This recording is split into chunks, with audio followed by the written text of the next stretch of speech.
नमस्कार विद्यार्थी मित्रांनो, मी रुबी उनियान, विभाग प्रमुख मानसशास्त्र विभाग KTHM कॉलेज नाशिक। तर आपण मागच्या व्हिडिओमध्ये आरोग्य मानसशास्त्र म्हणजे काय, त्याची व्याख्या आणि स्वरूप हे बघितलेलं आहे। आज आपण आरोग्य मानसशास्त्राचा जैव औषध प्रारूप सविस्तर समजून घेऊया। जैव औषध प्रारूपानुसार काही प्रश्नांबाबत आज आपण चर्चा करणार आहोत। पहिला प्रश्न असा की आजार कशामुळे होतो? तर जैव औषध प्रारूप असं म्हणतं की आजार किंवा रोग एकतर शरीराच्या बाहेरून येतात, शरीरावर आक्रमण करतात आणि शरीरात शारीरिक बदल करतात किंवा अंतर्गत अनैच्छिक शारीरिक बदल म्हणून उद्भवतात। रासायनिक असंतुलन, जीवाणू, विषाणू आणि आनुवंशिक पूर्वस्थिती अशा अनेक कारणांमुळे आजार होऊ शकतात। दुसरा प्रश्न आहे की आजारासाठी कोण जबाबदार आहे? तर आजार हा व्यक्तीच्या नियंत्रणापलीकडे असलेल्या जैविक बदलांमुळे उद्भवलेला असतो। म्हणून लोकांना त्यांच्या आजारासाठी जबाबदार म्हणून पाहिले जात नाही। काही बाह्य शक्तीमुळे अंतर्गत बदल उद्भवतात। तिसरा प्रश्न असा की आजारावर कसा उपचार केला पाहिजे? जैव औषध प्रारूपानुसार लसीकरण, शस्त्रक्रिया, केमोथेरपी आणि रेडिओथेरपी यासारख्या उपचारांना आधारभूत मानले जाते। या सर्व उपचारांचे लक्ष्य शरीराच्या शारीरिक स्थिती बदलण्याचे असते। चौथा प्रश्न असा की उपचारासाठी जबाबदार कोण आहे? जैव औषध प्रारूपानुसार उपचाराची जबाबदारी वैद्यकीय व्यावसायिकांवर आहे।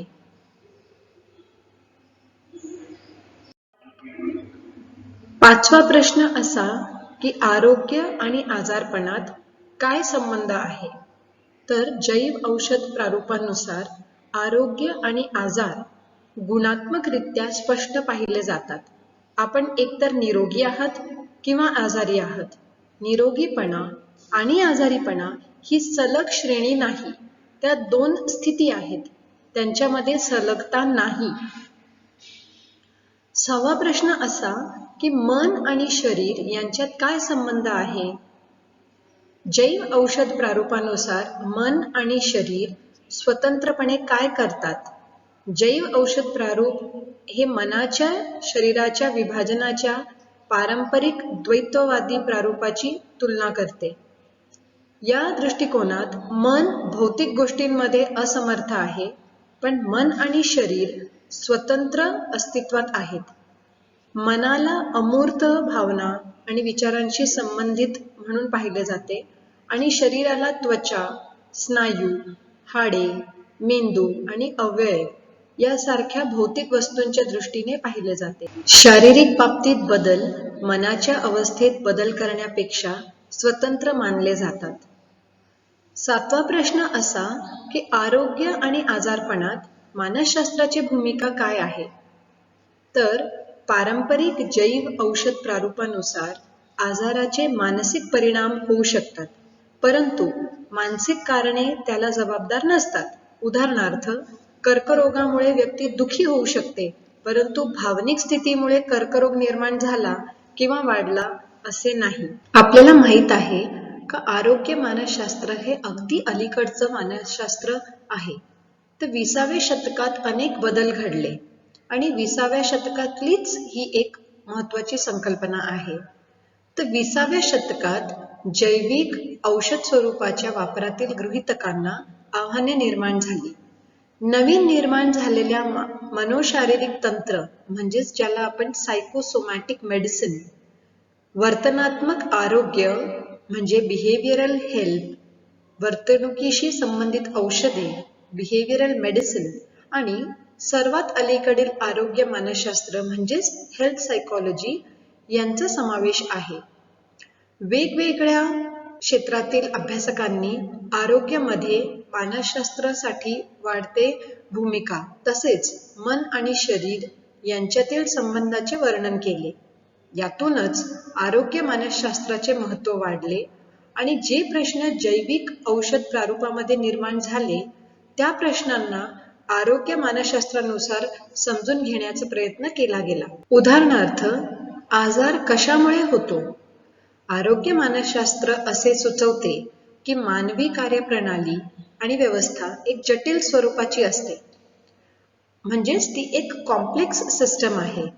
तर आजारास फक्त एक कारण जबाबदार नसते, तर अनेक घटकांच्या संमिश्र प्रभावाने व्यक्ती आजारी पडते. म्हणूनच आरोग्य मानसशास्त्र आरोग्याच्या सोप्या रेषीय प्रणालीला अमान्य करते आणि आजार हे जैविक म्हणजे बॅक्टेरियल, व्हायरल, मानसिक उदाहरणार्थ वेगवेगळ्या भावना, आकलन, समजूत, विश्वास आणि सामाजिक म्हणजेच रोजगार, संघर्ष, समाजाच्या विविध घटकांमुळे होणारा परिणाम या सगळ्या घटकांच्या संयोजनामुळे होऊ शकतात असे मानते. आजारासाठी कोण जबाबदार आहे? तर आजार हे जैविक, मानसिक आणि सामाजिक घटकांचं संयोजनाचा परिणाम मानला जातो. त्यामध्ये व्यक्तीला निष्क्रिय म्हणून पाहिले जात नाही. उदाहरणार्थ, व्यक्ती त्यांच्या आरोग्यासाठी आणि आजारासाठी जबाबदार धरले जाऊ शकते. जसं आपण जैव औषध प्रारूपामध्ये पाहिलं होतं की व्यक्तीला आपण आजारपणासाठी जबाबदार मानलेलं नाहीये, पण आरोग्य मानसशास्त्रामध्ये असं नाहीये. इथे व्यक्ती सुद्धा जबाबदार असू शकतो, कारण की इथे आपण आरोग्य मानसशास्त्रात हे बघत आहोत की अनेक घटकांचा प्रभाव ह्या व्यक्तीवर होतो आणि त्याच्यामुळे तो आजारी पडण्यासाठी तो स्वतः पण जबाबदार असू शकतो.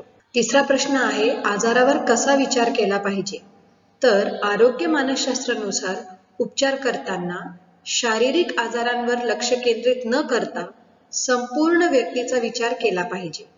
व्यक्तीच्या मानसिक व वर्तन घटकाचा विचार केला गेला पाहिजे. म्हणूनच रुग्ण त्याच्या उपचारासाठी काही प्रमाणात जबाबदार आहे.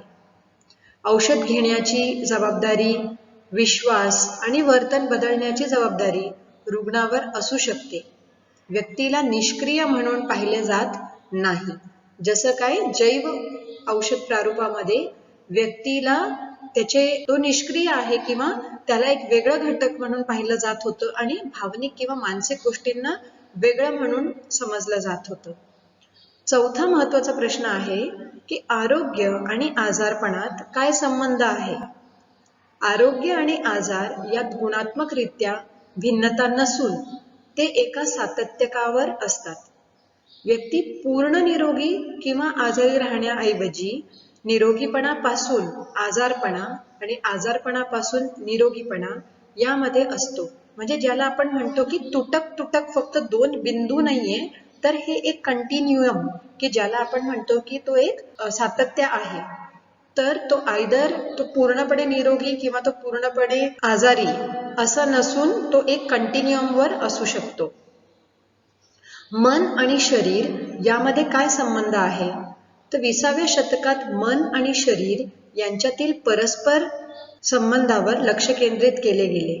व्यक्तीच्या समग्र आणि संपूर्ण आरोग्याकडे लक्ष दिले गेले. आरोग्य मानसशास्त्र मन आणि शरीर यातील आंतरक्रिया महत्त्वपूर्ण मानते. मन आणि शरीर एकमेकांवर प्रभाव टाकत असले तरी त्यांना स्वतंत्र मानले जाते. आरोग्य आणि आजारपणात मानसशास्त्राची भूमिका काय आहे?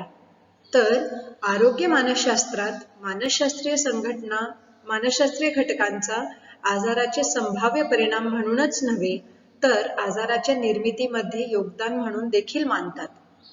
आरोग्य मानसशास्त्रज्ञ मानसशास्त्र आणि आरोग्य यामध्ये प्रत्यक्ष आणि अप्रत्यक्ष संबंध मानतात. हृदयरोग आणि कर्करोग यासारख्या आजारांवर तणावाचा परिणाम होतो हे संशोधनातून स्पष्ट झाले आहेत. या दृष्टिकोनातून एखाद्या व्यक्तीने ज्या प्रकारे आयुष्याचा अनुभव घेतला की मला ताण आहे, याचा थेट परिणाम त्यांच्या शरीरावर होतो, ज्यामुळे आरोग्याची स्थिती बदलू शकते.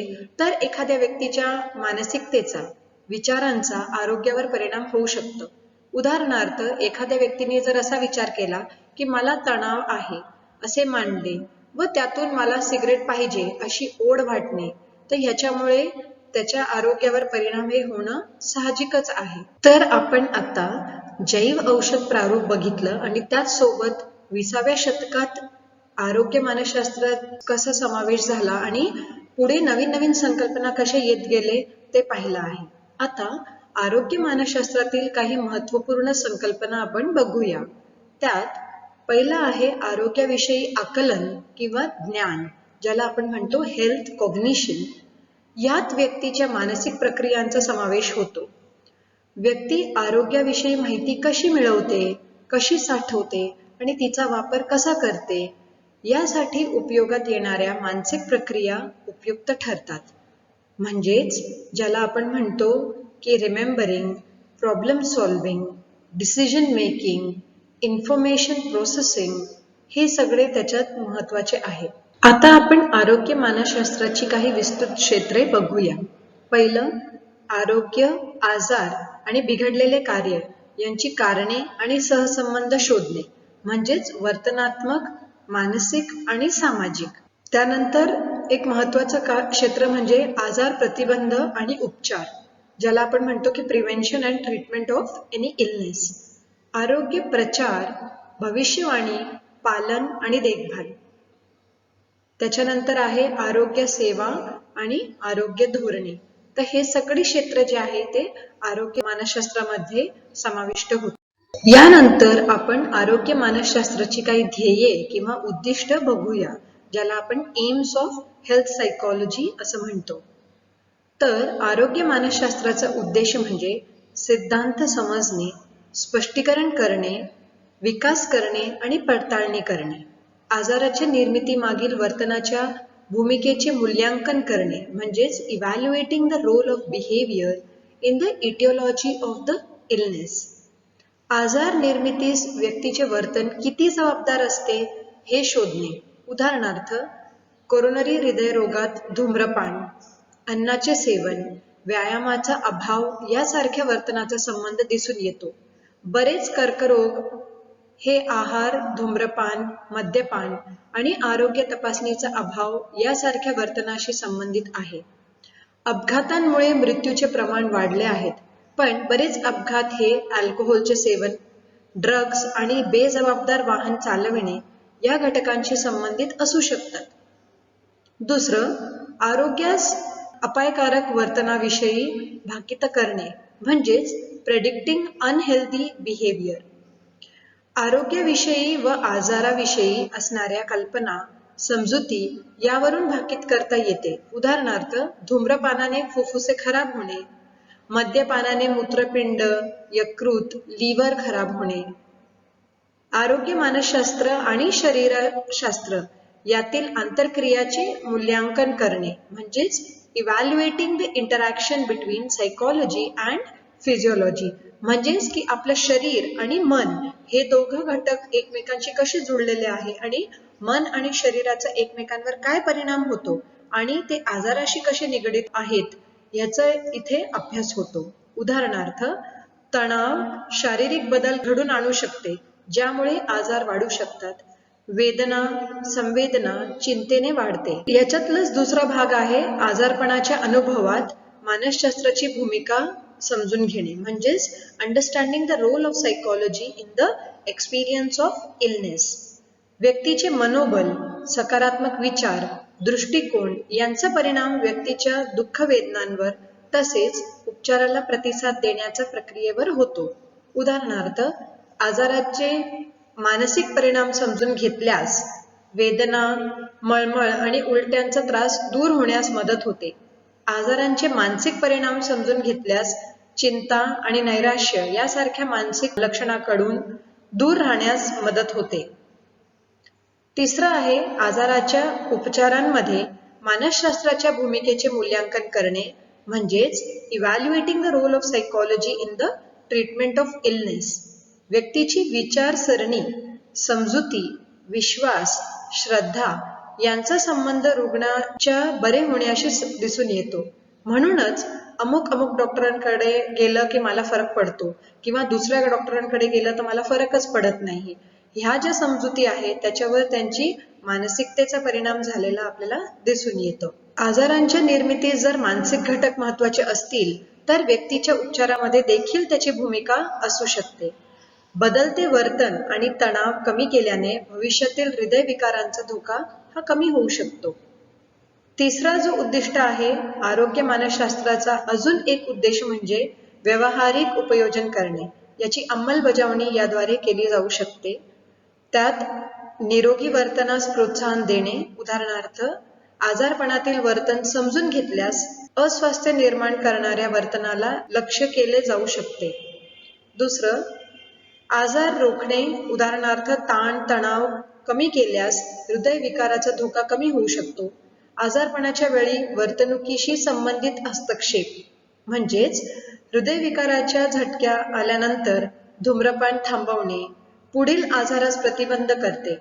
आरोग्य व्यावसायिकांनी त्यांना त्यांचे संभाषण कौशल्य सुधारण्यासाठी आणि हस्तक्षेप करण्यासाठी प्रशिक्षण देणे आजार रोखण्यास मदत करू शकते. तर विद्यार्थी मित्रांनो, आज आपण जैव औषध प्रारूप हे बघितले आहे.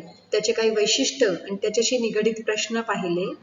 त्यानंतर आपण 20व्या शतकात जे बदल घडून आलेले आणि आरोग्य मानसशास्त्रात हे प्रश्न कसे सोडवले गेले त्याचाही विचार केलेला आहे. आणि शेवटी आपण आरोग्य मानसशास्त्राचे उद्दिष्ट किंवा एम्स ऑफ हेल्थ सायकोलॉजी हे सगळे ह्या व्हिडिओमध्ये सविस्तररित्या पाहिलेला आहे. तुम्ही हा व्हिडिओ लक्षपूर्वक पाहिलाच असेल आणि याचे नोट्स तुम्हाला काढायचे आहे. याच्याशी रिलेटेड काही प्रश्न असतील, असाइनमेंट असतील, ते गुगल क्लासरूमवर दिले जातील. ते आपण सगळ्यांनी लक्षपूर्वक वाचायचं आहे आणि नोट्स काढून त्याची उत्तरे गुगल क्लासरूमवर द्यायची आहेत. पुढच्या भागात आपण आरोग्य मानसशास्त्राबद्दलचे काही महत्त्वाच्या संकल्पना बघूया. धन्यवाद.